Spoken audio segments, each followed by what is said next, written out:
திமுக அதிமுக மாற்று கட்சியாக விஜயின் தாவ கட்சி என்று மக்கள் நினைக்கிறார்களா என்று பார்க்கிற போது ஆமன் சொல்லக்கூடிய 29%, இல்லைன்னு 44%, ஓரளவு 17%, காசோ 10%. திமுக மாற்று கட்சியாக பார்க்கல, திராவிட கட்சிக்குள்ள தான் பிரிச்சுறாங்க. திமுக கூட்டணியுடைய ஓட்டுகள் இன்னைக்கு புரிஞ்சுங்க. என்னுடைய ஆய்வு தான் கடைசியா இருக்குன்னு நினைக்கிறேன். அடுத்த கட்ட வேற நிகழ்வு நோக்கி போறேன். அதுல ஒரு விஷயம் தெளிவா சொல்றேன். திமுக கூட்டணியுடைய ஓட்டுகள் 13% வாக்குகள் போகிறது.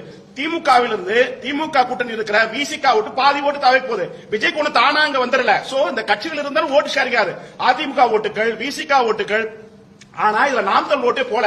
எல்லாரும் என்ன சொல்றாங்க, நாமக்கல் ஓட்டு பாருங்க கிடையாது. 2020 சட்டமன்றத்துல திமுக அதிமுக மாற்று நோக்கத்திற்காக சீமான் கூட போட்டுப்பட்டாங்க ஒழிய விஜய் குரூப்ல இருந்து போல. ஏன்னா சீமான் தமிழ் மொழி தேசியம் அந்த பேச்சுக்கெல்லாம் ஈர்க்கப்பட்ட ஒரு கூட்டம். அந்த கூட்டம் விஜய் கூட்டம் போற கூட்டம். விஜய் கூட்டம் கொள்கை கோட்பாடு எதுவுமே இல்லாத முகத்தை பார்த்து இருக்கிற ஒரு அரசியல் புரிதலாக ஒரு கூட்டம். இந்த கூட்டம் லாங் டைம் பாலிடிக்ஸ்க்கு ஒத்துறாது. 26 31 என்றைக்கும் விஜய் அவர்கள் முதலமைச்சர் அவருக்கு வாய்ப்பே இல்லை. அதை